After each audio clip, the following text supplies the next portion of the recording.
Donc, rebonjour et re-bienvenue pour la présentation Panorama Suite 2019. Aujourd'hui, je vous présente donc les nouveautés exclusivement réservées à Panorama H2. Je vous rappelle qu'il y a un web séminaire qui a eu il y a quelques semaines sur Panorama Suite 2019 où je présentais la globalité des nouveautés. Une particularité donc sur l'agenda du jour qui se concentre sur Panorama H2 avec principalement une présentation qui sera faite par François sur Panorama H2 Reporting, donc le nouvel outil de présentation des données pour Panorama H2. Donc François interviendra sur la partie démo.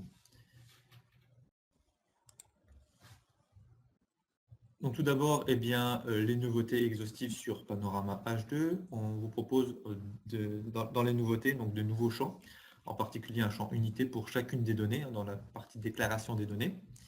Nous avons ajouté de nombreux champs libres pour ajouter des spécificités, des catégories et donc classer des données, ce qui sera très utile lors de la consultation des données dans les rapports.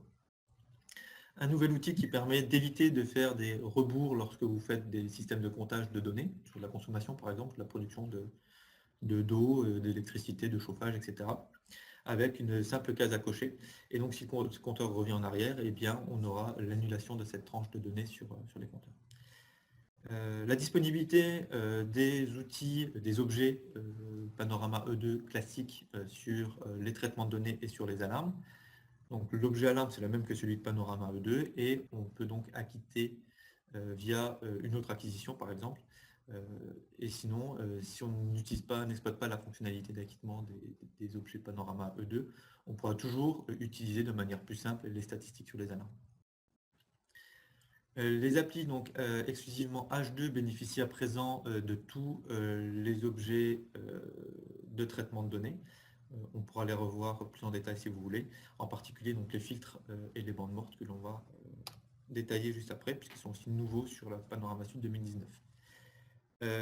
Donc justement les nouveaux objets de traitement de données, pour tous les produits Panorama Suite 2019, donc E2, COM et H2, nous avons ce qu'on appelle le filtre analogique qui permet de laisser la mesure évoluer légèrement sans réaliser de nouvelles notifications, de nouveaux enregistrements en base de données, avec aussi une bande morte qui peut être de manière relative ou absolue. Un outil qu'on va appeler intervalle de valeur qui permet de limiter la fréquence s'il y a trop de mesures et aussi de garantir une fréquence minimale si la mesure n'évolue pas dans le temps. Donc sur la présentation par exemple d'historique ou de graphique sous forme d'historique, on pourra facilement afficher des mesures qui n'évoluent presque pas. Pour les objets, objets existants, on va utiliser par exemple dans les outils de traitement de données des commutateurs ou des échantillonneurs bloqueurs qui permet par exemple d'éviter d'avoir une historisation des données pour passer en mode maintenance ou test sur certains équipements, sur certains capteurs qui auraient tendance à fausser des statistiques ou des calculs au niveau d'historien. Bien sûr, de manière générale, cela tend à réduire la taille de la base de données, améliorer la qualité des enregistrements et donc des rendus.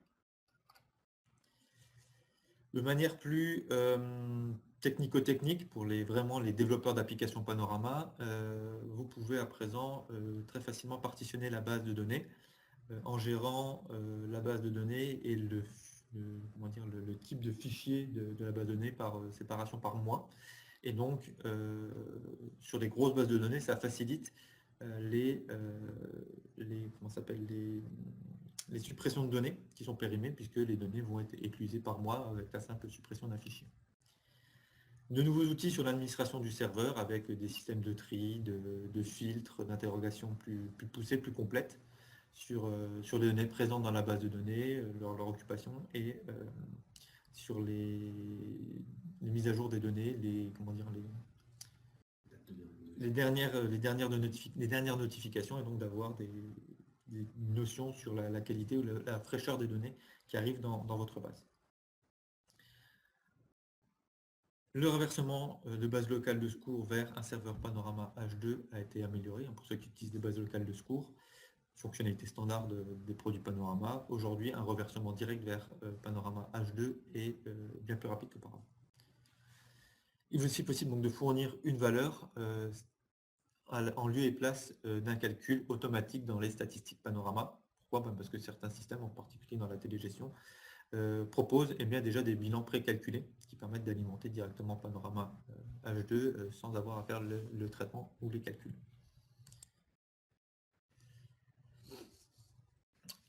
La nouveauté phare, donc je l'ai dit tout à l'heure, c'est le nouveau outil client Panorama H2 Reporting. Donc si vous avez suivi les webinaires IT avec les outils Reporting Services de Microsoft, qui sont d'ailleurs toujours disponibles dans le produit, on présentait déjà des créations de rapports et l'exploitation de données. Aujourd'hui, l'exploration se fait toujours au travers de liens hypertextes qui permettent d'appeler d'autres rapports avec des paramètres contextualisés. On affiche des détails ou des informations connexes qui peuvent expliquer un phénomène observé. Cet outil fait exactement la même chose d'un point de vue pratique, mais le rendu en lui-même est déjà immédiat. La construction se fait 99% par simple drag and drop, on le verra dans la démonstration de François. La construction est donc relativement et même particulièrement facile. On peut donc explorer plus facilement de données, ça apporte un nouvel usage vraiment d'exploration de données en temps réel. Dans le sens temps réel, dans le sens au moment où j'explore les données et pas au moment où les données sont générées. Voilà, ça fait partie de la présentation de François qui fera une construction de rapport un petit peu en live pour consulter les données, explorer des choses qui sont dans une base de démonstration.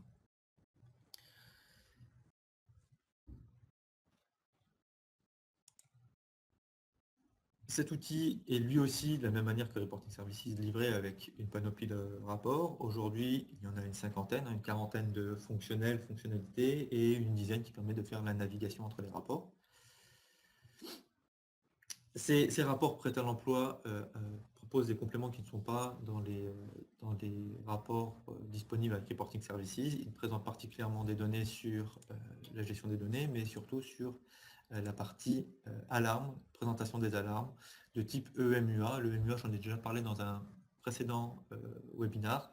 Les préconisations de type EMUA permettent de quantifier la quantité d'alarmes que les opérateurs doivent gérer ainsi que leur gravité afin d'améliorer les applications de supervision ou de surveillance en fonction du nombre d'opérateurs, mais aussi d'adapter le nombre d'opérateurs en fonction de la gravité et du nombre d'alarmes du système. Des données sur les comptages et sur les rapports que vous seriez vous-même susceptible de créer. On vous laisse exactement la même latitude que vous aviez avec l'outil Reporting Services pour la création de rapports complémentaires, soit from scratch ou en vous appuyant sur des rapports que nous vous proposons déjà. Le positionnement de l'outil reporting d'H2 est similaire à celui de Reporting Services de Microsoft. Donc, je vais le représenter ici en détail pour ceux qui ne connaissent pas.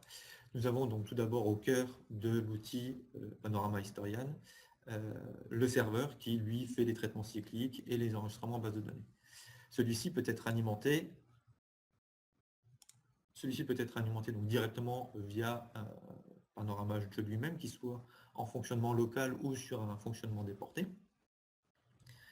On peut compléter bien sûr avec Panoramacom qui, avec une couche Historian, en synergie avec une partie d'application H2, une source d'alimentation vers le serveur Historian.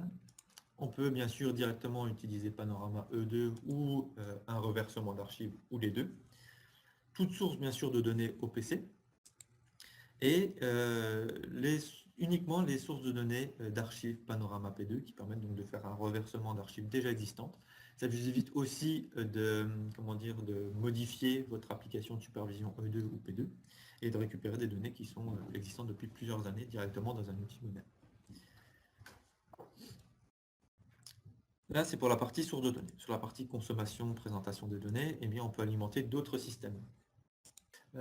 Via un serveur OPC UAHA, donc pour avoir sur des couches supérieures dans l'arborescence de l'entreprise et alimenter, on va dire, des systèmes informatiques. Pour ce qui est de la consultation, je vais dire par des humains, on propose toujours le portail de Reporting Services qui est inclus avec SQL Server en tant que consultation et création de rapports. Je vous rappelle aussi que vous pouvez consulter ces rapports dans la supervision Panorama E2 et donc reboucler les informations temps différé dans la supervision temps réel ou les aspects aussi de maintenance.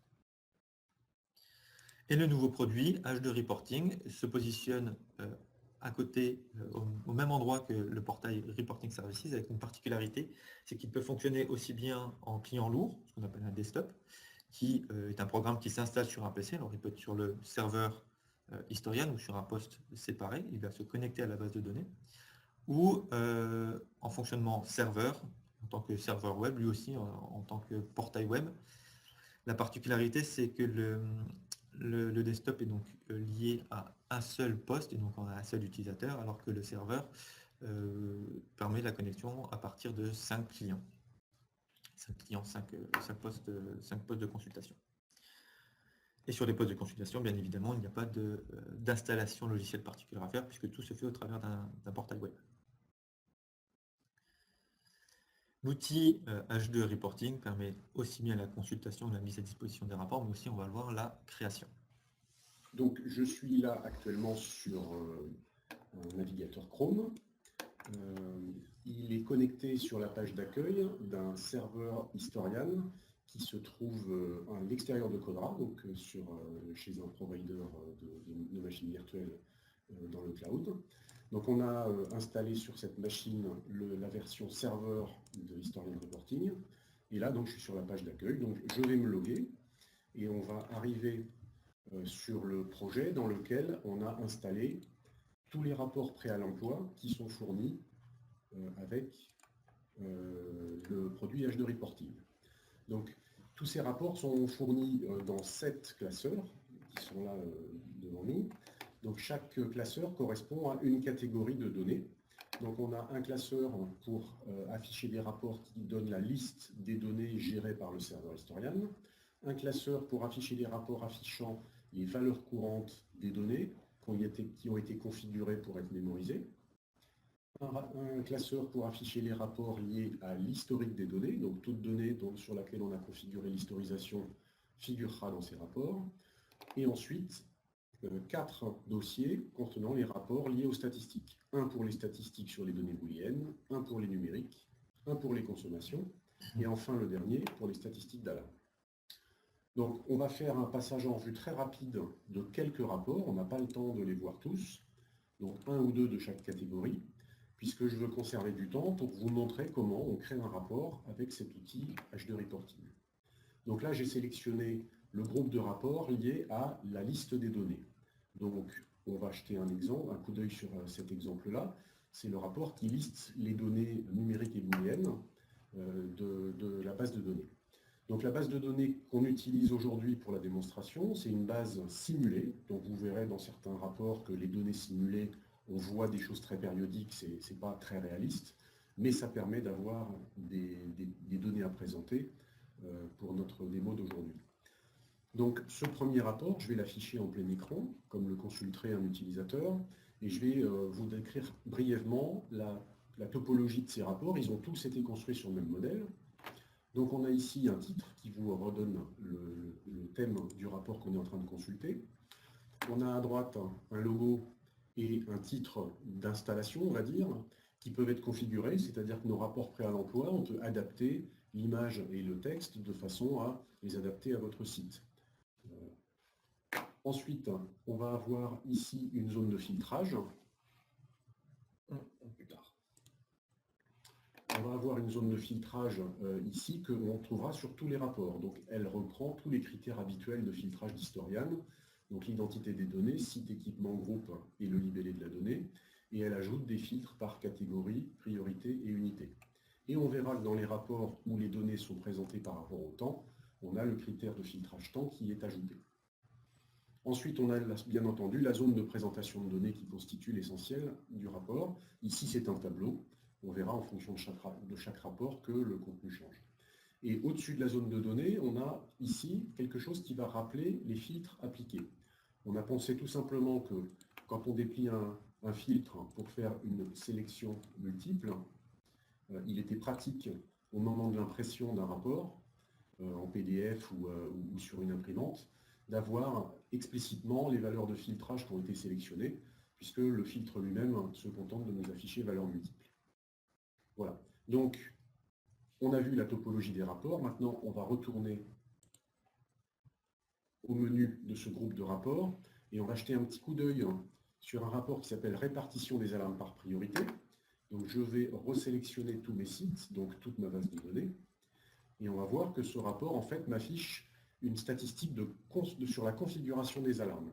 J'ai ici le nombre total d'alarmes de ma base de données Historian, et j'ai ici la répartition sur les 3 niveaux de priorité, priorité grave 1, 2 et 3, et ça me permet de, par exemple, vérifier si je suis conforme aux recommandations EMEA, qui conseillent, par exemple, que les alarmes de priorité faible représentent à peu près 80% des alarmes, les alarmes de priorité moyenne 15% et les alarmes de priorité haute 5%.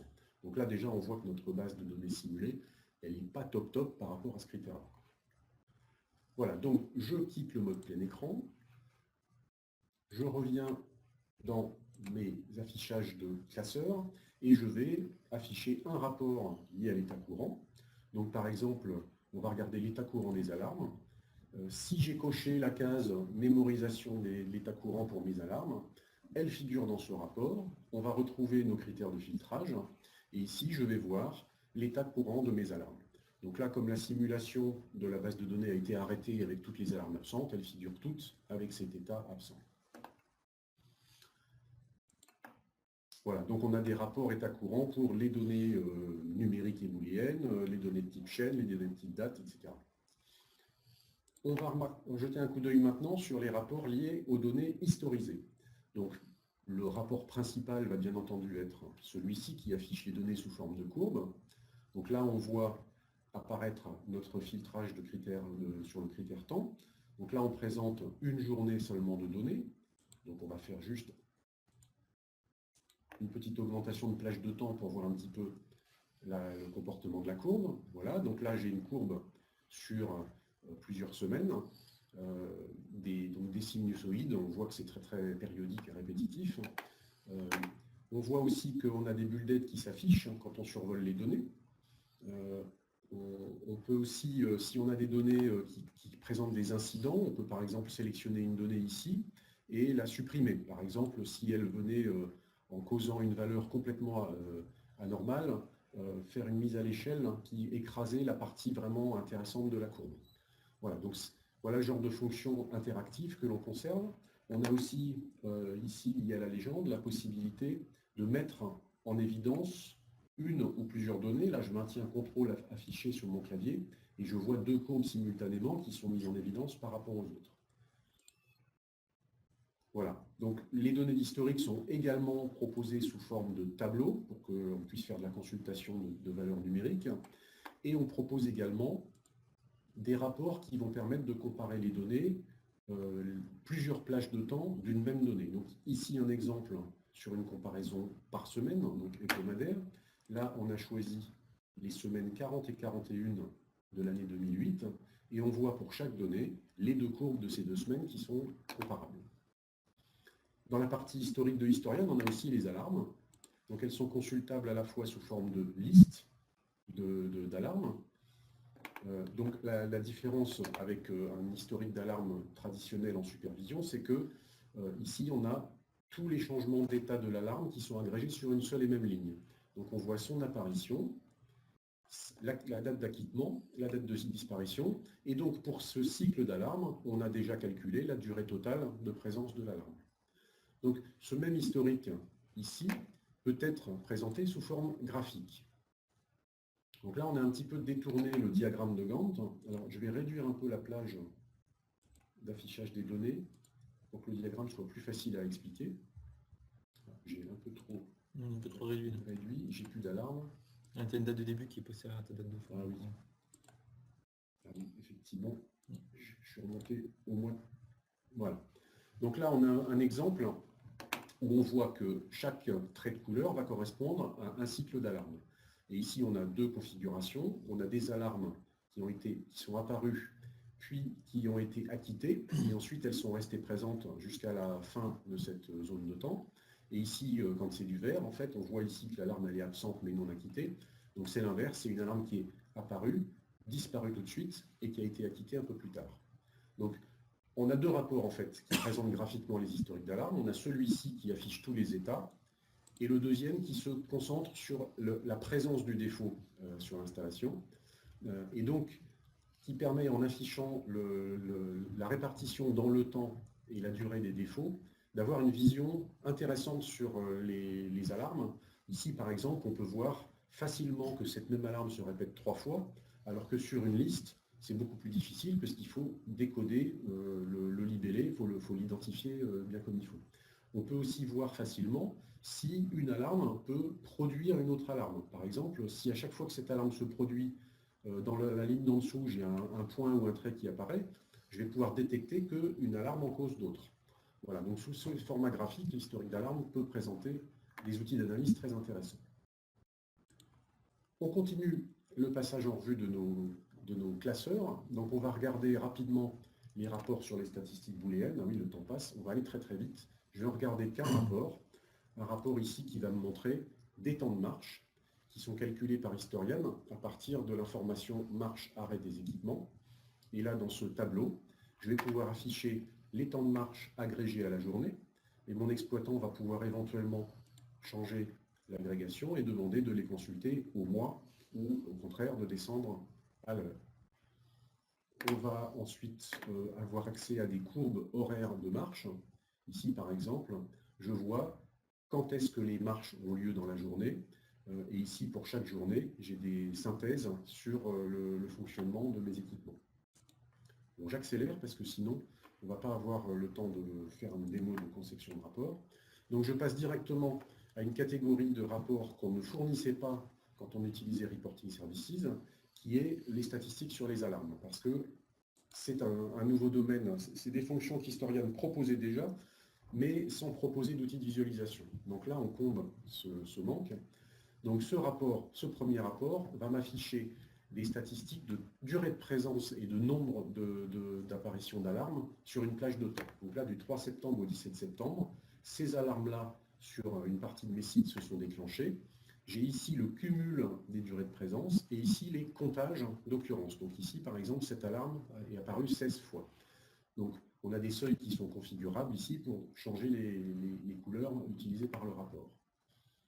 Ensuite, on va avoir des rapports qui vont me permettre d'afficher, par exemple ici, comment les priorités d'alarme se répartissent parmi mes apparitions de chaque jour. Donc ici, on a une journée dans laquelle on a eu des alarmes de priorité 3 au nombre de 5, des alarmes de priorité 2 et des alarmes de priorité 1. On a la courbe noire qui m'indique que pour cette journée, le nombre total d'alarmes était 9. Et donc, je vais pouvoir, comme ça, avoir une vision de comment mes priorités d'alarme se répartissent dans les différentes journées de la semaine, contextualiser par rapport au nombre total d'alarmes, et peut-être comprendre que certains jours, mes opérateurs ont à faire face à beaucoup d'alarmes de priorité élevée et que ça nécessite d'être creusé. Ensuite, on a des statistiques sur les alarmes fréquentes. Donc, c'est celles qui vont ennuyer le plus souvent mes opérateurs. Donc, par exemple, ici, les 8 alarmes les plus fréquentes, ici, j'ai celle-là qui s'est déclenchée 16 fois sur la plage de temps sélectionnée. Et donc, en cliquant, je vais pouvoir aller voir un petit peu plus en détail quand est-ce qu'elle se déclenche et quelles sont ses durées de présence. On a des rapports liés aux alarmes fugitives. Donc celles-ci, ce sont des alarmes qui, pour mon installation, sont présentes moins de 200 secondes d'affilée à chaque fois qu'elles apparaissent. Donc là, le rapport sélectionne uniquement les alarmes fugitives et m'affiche les apparitions les plus fréquentes. Donc là aussi, je vais pouvoir essayer d'analyser les causes de tout ça pour voir comment mes alarmes ces alarmes fugitives dérangent mes exploitants. Et donc on a un histogramme ici qui va me permettre de visualiser la part prise par les alarmes fugitives dans les déclenchements d'alarmes de mon installation. Donc on voit ici cette journée, et bien en fait on a plus de 30% des alarmes qui se sont déclenchées dans la journée étaient des alarmes fugitives. Ensuite on a les alarmes persistantes. Donc ça c'est les alarmes qui, une fois qu'elles sont déclenchées, restent très longtemps. Donc là aussi, on adapte le rapport à l'installation en décidant que pour nous, une alarme persistante, c'est une alarme qui est présente de manière continue pendant plus de 1200 secondes. Et là aussi, on a des fonctions de drill down pour aller voir ce qui se passe sur ces alarmes-là. Et ensuite, là aussi, un histogramme qui va me permettre de visualiser la part des alarmes persistantes dans les temps de présence des alarmes sur l'installation. Voilà. On va ensuite avoir des rapports qui vont permettre de surveiller l'installation dans le temps pour détecter les journées où il s'est passé des choses anormales et où on doit faire des analyses. Par exemple, ici, ce rapport-là va me permettre, sur une plage de temps un peu longue, d'identifier des plages de temps, des plages d'heures où il y a des pics d'activité d'alarme. Ici, on me permet de voir quelles sont les journées les plus actives.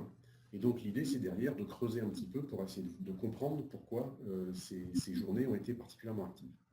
Bon, voilà, on pourrait comme ça continuer de se promener dans les rapports qu'on fournit encore une petite demi-heure. On va manquer de temps. Ce que je vous propose, c'est de vous illustrer ce que ça veut dire que créer un rapport avec cet outil. Donc là, je vais créer un classeur pour faire un nouveau développement. Et donc le serveur web me crée un onglet pour faire une édition d'un nouveau rapport. Et il me propose tout de suite de choisir une source de données historienne pour alimenter mon rapport. Donc là, je vais d'abord construire une courbe d'historique. Donc je choisis comme source de données historique. Et à ce moment-là, je suis prêt à éditer mon rapport. Et donc, j'ai ma source de données qui est ici, qui est regroupée avec les champs de type mesure, c'est-à-dire essentiellement la valeur historisée. Et ici, tous les champs qui vont caractériser mes données, donc les informations de type date, de type identification et libellé, qui vont me permettre de nommer mes données et de les trier.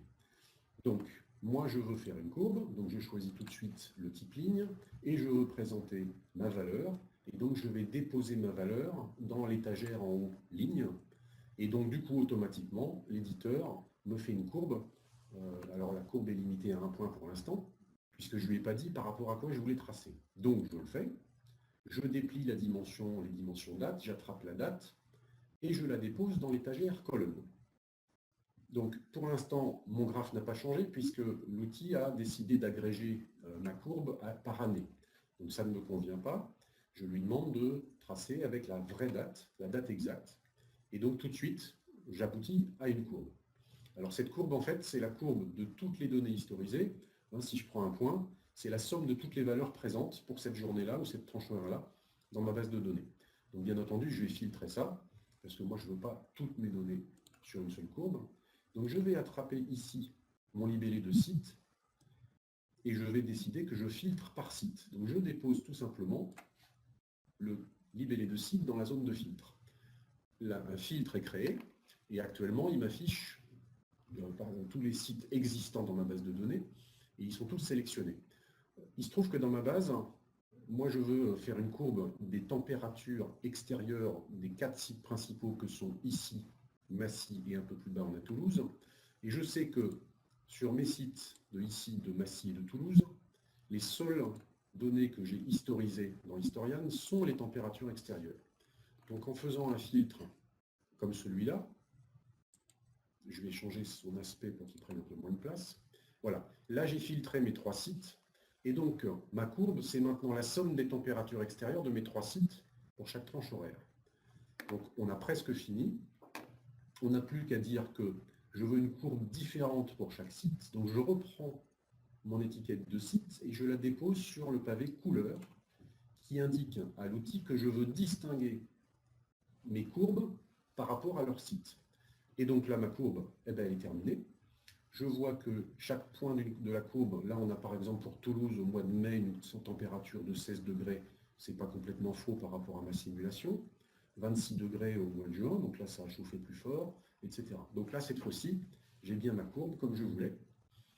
Donc il me reste à ajouter un filtre de date, parce que la courbe, on va pouvoir souhaiter réduire la plage de date qu'on utilise. Donc voilà, mon exploitant il aura sa plage de date ici. Donc pour finir mon rapport, il me reste à renseigner son titre, s'il veut bien, voilà. Et je vais appeler ça température extérieure.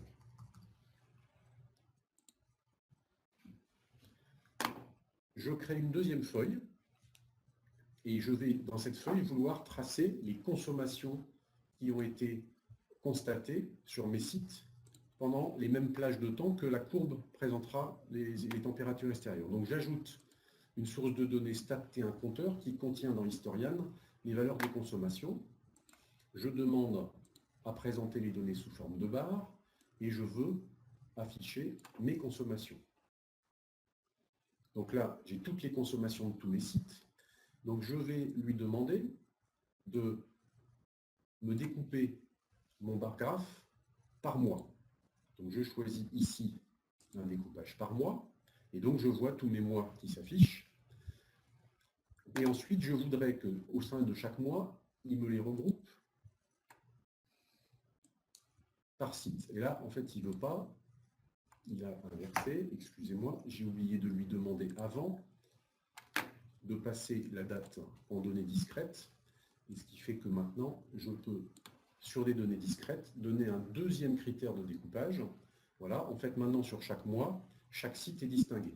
Donc là, maintenant, je vais faire comme tout à l'heure, je vais limiter mes affichages à mes sites principaux ici, Massy et Toulouse. Donc en fait, je vais utiliser le même filtre que tout à l'heure. Donc je reviens dans mon premier onglet, et je vais demander à appliquer mon filtre site sur toutes les feuilles qui utilisent des données provenant d'Historian. Et je vais en faire autant pour mon filtre de temps. Voilà. Donc en faisant ça, je vois que mes filtres sont maintenant apparus dans mes onglets filtres. Mon filtre est appliqué. Je vois bien que mes 3 sites principaux, ici Massy et Toulouse. Et donc pour terminer mon graphe, je vais seulement découper les barres par nature de consommation, parce que là, je mélange des kilowattheures, des mètres cubes d'eau, etc. Donc, ce n'est pas impeccable. Donc, je vais attraper la catégorie et je vais faire comme tout à l'heure pour mes courbes. Je lui demande de changer de couleur en fonction de la mesure. Voilà. Il me reste à donner un titre à cette feuille que je vais appeler consommation. Ah, ça n'a pas fonctionné. J'avais dû perdre le focus. Voilà. Consommation. On patiente un petit peu, s'il vous plaît. Voilà. Et ensuite, j'ai terminé ici. Je vais maintenant créer mon rapport proprement dit en mettant ensemble mes 2 feuilles. Donc, ma feuille qui présente la courbe. Et en dessous, je mets la feuille qui présente l'histogramme des consommations. Il me reste à lui demander d'ajuster le rapport à la taille de l'affichage. Et là, j'ai terminé mon rapport. Mon utilisateur pourra ici, par exemple, enlever un site. À ce moment-là, mes 2 feuilles se mettent à jour et je ne vois plus que les 2 sites que j'ai retenus. Ou mon utilisateur, il peut aussi changer les dates, c'est-à-dire que là, si j'enlève le mois d'avril et que j'attaque directement au mois de mai, on va voir que voilà, les 2 graphes se sont en même temps mis à jour pour m'afficher les plages de dates qui restent. Voilà, donc là j'ai terminé mon rapport. Il me reste à le sauver, à lui donner un nom pour qu'il apparaisse au milieu des classeurs que j'avais déjà sur mon site web. Voilà, je peux fermer l'éditeur et demander ici à mettre à jour la liste des classeurs. Et je trouve maintenant mon 8e classeur WebEx dans lequel j'ai mon rapport. Et mon exploitant pourra comme ça venir consulter le rapport que j'ai construit avec vous, plein écran. Et là, j'ai toutes les données qui s'affichent telles qu'on les a imaginées. Voilà. Merci François. Ça a été un petit peu plus long que prévu, mais je pense que vous avez bien vu la différence de facilité d'utilisation entre ce nouvel outil et l'outil Reporting Services qu'on proposait jusqu'à maintenant. Voilà, je repasse la main à Julien pour conclure. Et donc, un petit résumé, comme d'habitude, sur cette présentation. Nous proposons donc des nouveaux objets disponibles, en particulier les objets traitement de données, les 2 nouveaux objets qui sont la battance, le filtre de battance et le filtre de mesure. Les objets déjà existants qui n'étaient pas encore disponibles sur Panorama H2, les objets alarmes et les objets, tous les autres objets de traitement de données. On a vu donc principalement l'outil de présentation H2 Reporting qui ne fait absolument pas appel à des connaissances en SQL pour pouvoir consulter et afficher des données. C'est quelque chose de particulièrement intuitif et rapide. Donc on a vraiment un outil sur la recherche et l'exploration de données. On peut très bien concevoir qu'un utilisateur soit aussi bien créateur de rapports que utilisateur des rapports. Bien sûr, on fournit une panoplie de rapports pour éviter le syndrome de la feuille blanche et vous accompagner sur les bonnes pratiques de réalisation des rapports. Ainsi, vous pouvez compléter ces rapports fournis avec les autres. Ça facilite réellement le développement d'applications et dans un métier qui est assez jeune, assez émergent aujourd'hui, avec un avantage assez différenciant pour nos partenaires et nos utilisateurs finaux. L'amélioration de performance, on ne l'a pas réellement illustré aujourd'hui, si ce n'est vraiment dans cet outil de construction où on a un rendu qui est vraiment dynamique, en temps réel sur les requêtes réalisées par l'outil. Et de manière générale, Panorama H2, que ce soit en phase de développement ou en phase d'exploitation, améliore la construction, la détection et la recherche précise d'informations pertinentes dans votre base de données. Et à l'usage, bien qu'on soit intégrateur ou utilisateur, on obtient réellement des réductions sur les temps de développement, sur les coûts et donc sur un retour sur investissement qui est accéléré. Voilà. Je vous propose de passer au sondage.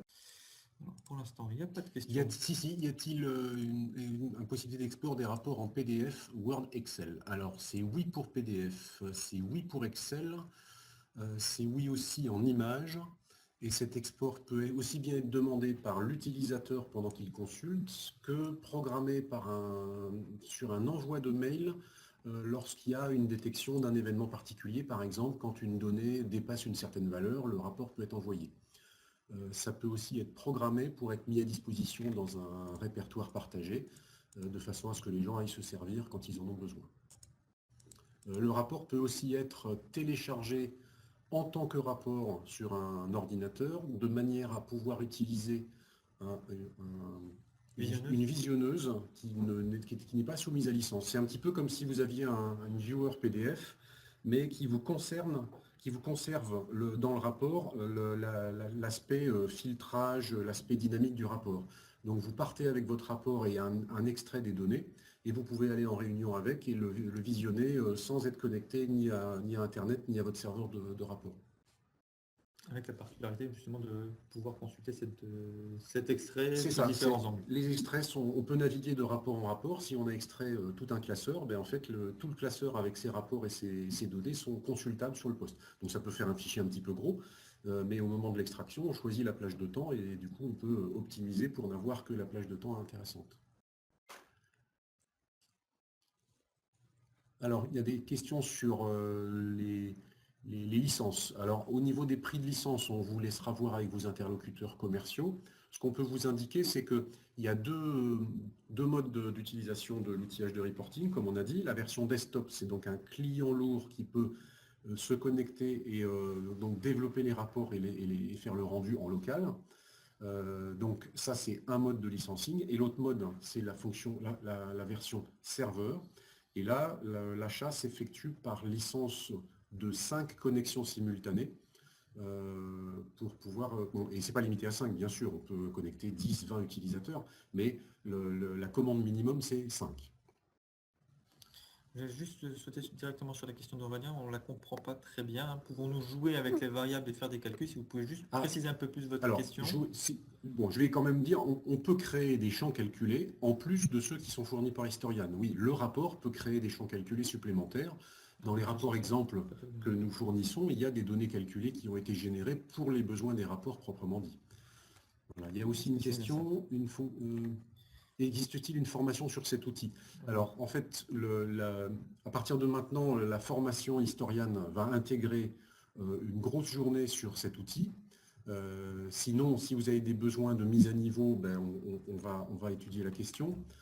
Il faut savoir que cet outil H2 Reporting est basé sur un logiciel qui s'appelle Tableau et que la société Tableau fournit un site web avec énormément d'informations, d'auto-formation, de vidéos et d'outils d'aide qui peuvent permettre à des gens qui sont un tout petit peu à l'aise de s'auto-former sur l'outil. Donc vous pouvez consulter le site de la société Tableau, vous verrez toutes les ressources qui sont à votre disposition.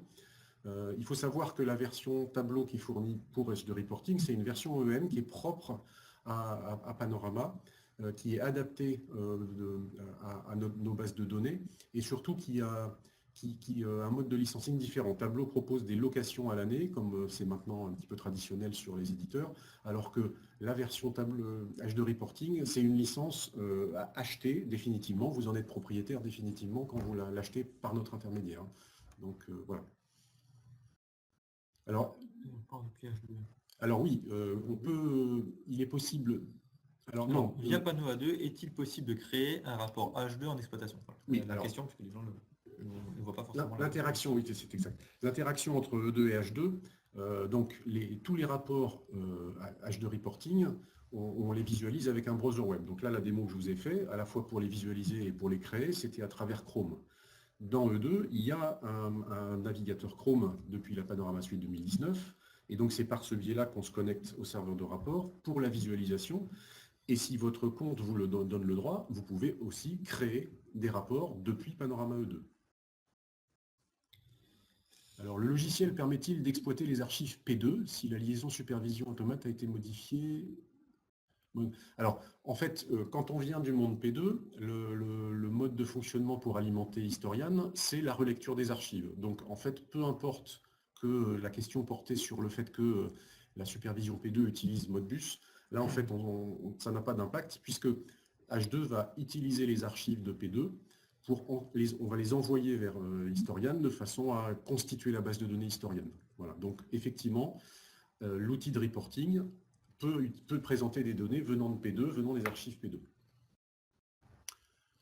Je m'en permets bien la question. Alors, peut-on créer des modèles de rapport pour des installations identiques? Alors, oui. Alors, on a plusieurs solutions pour ça. Si on fait un rapport qui permet de filtrer les données d'une installation à la fois, en fait, on n'a pas besoin de créer des rapports différents. C'est le même rapport qui, en jouant sur le filtre, montre les données d'installations différentes. Maintenant, si c'est des installations où il y a vraiment des bases de données différentes, il est très facile de reprendre un classeur de rapports d'un site pour le déployer sur un autre site en le modifiant juste sa source de données. Ça, c'est très possible aussi. Et enfin, si c'est des données, si c'est des sites différents, par exemple dans le cas d'un prestataire qui a ses propres clients et qui veut ségréguer les données entre clients, il y a un mécanisme qui est prévu sur cet outil-là. En fait, on utilise tout simplement l'identifiant de la personne qui consulte les rapports pour appliquer des filtrages. Donc voilà, il y a plein de solutions possibles par rapport à la question de utiliser un même rapport pour plusieurs installations. On va peut-être encore prendre une ou deux questions, avant de terminer.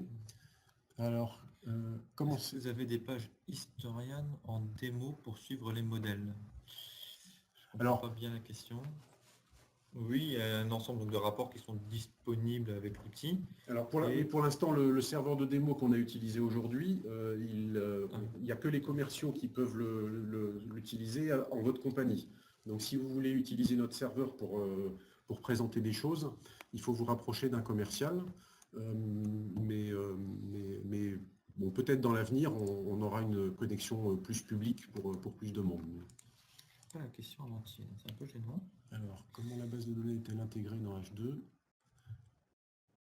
Alors, H2 Reporting, donc c'est un outil qui va se connecter à la base SQL Server qui est gérée par le serveur Historian. Donc là, dans l'architecture que Julien vous a montré, il y avait un noyau central avec le serveur Historian. Donc là, on considère que c'est la machine avec le serveur Historian et la base de données SQL. Et ensuite, on installe donc le serveur de rapport H2 Reporting, soit sur cette même machine, soit sur une machine différente. Et c'est lui qui joue le rôle de serveur web. Et lui fait la consultation de la base SQL, mais il n'y a que le serveur de rapport dans ce cas-là qui accède à la base SQL. On manque un bout de la question. Alors ensuite... Avez-vous une date indicative pour la mise en ligne de ce webinaire sur YouTube? Oui, comme d'habitude. Ce webinaire sera en ligne normalement d'ici demain ou au plus tard après-demain, et j'ai programmé donc un mail de réponse automatique à ce webinaire avec le lien qui vous permettra d'aller consulter la vidéo aussi bien sur notre site que sur YouTube. Peut-être une dernière question? Allez, une dernière question. Et puis, après on va aller déjeuner. Alors, qu'est-ce qu'on va prendre là? Qu'est-ce qu'on voit? Celle-là, on ne va pas rentrer.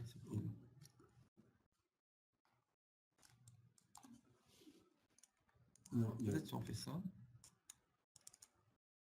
Voilà, Voilà. comment est-il possible de s'assurer que les données affichées sont exactes? Alors, exact, je ne vois pas très bien, on va dire exact ou à jour. En fait, le serveur de rapport, il a deux solutions pour présenter les données. Soit il présente, la source de données est configurée en direct, c'est-à-dire qu'au moment où l'utilisateur va rendre son rapport, va l'afficher dans son browser, le serveur va vérifier que les données sont à jour, il va aller dans SQL chercher les données les plus récentes pour être sûr d'afficher les bonnes données. Donc ça, c'est ce qu'on appelle les sources de données en mode direct. Et sinon, on a un mode de fonctionnement où on travaille en mode extrait, c'est-à-dire que le serveur de rapport va périodiquement mettre à jour ses extraits de données, et du coup, les données qui vont être consultées ne sont pas les dernières données reçues, c'est celles qui ont été mises à jour la dernière fois. Et on peut programmer, l'administrateur du serveur de rapport va programmer à quelle fréquence et quand les données sont mises à jour. Donc ça permet de diminuer les requêtes vers SQL, et ça permet surtout d'avoir des temps de réponse meilleurs, puisque le serveur de rapport est autonome avec les données qu'il affiche.